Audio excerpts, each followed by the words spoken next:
बीरन भैया अइले नावैया सवनावा ना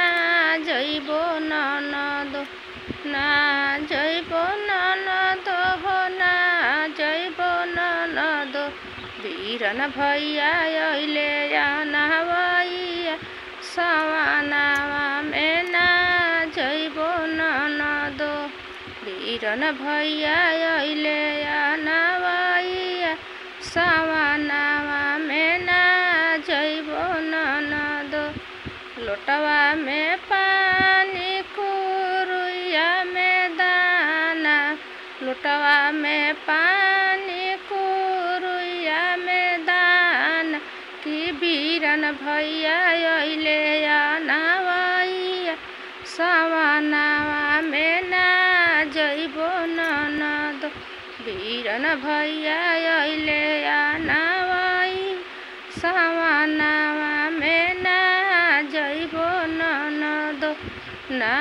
जइबो ननदो हो ना जइबो ननदो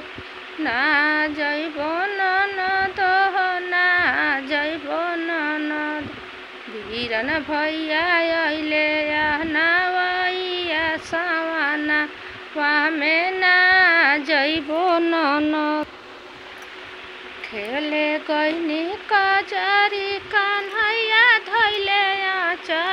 आचरिया मेला गोल हो झलर मोतिया आचरिया मेला गोल हो झलर मोतिया बाबा पूछे बतिया नयन से गिरे आसिया कहाँ हो बेटी लागल हो झलर मोती कहाँ हो बेटी लागल हो झलर मोतिया खेले गइनी कजरी कन्हैया धैले आचरिए में लागल हो झलर मोतिया आचरिए में लागल हो झलर मोतिया चाचा पूछे बतिया नयन से गिरे आसिया कहाँ हो बेटी लागल हो झलर मोती कहाँ हो बेटी लागल हो झलर मोतिया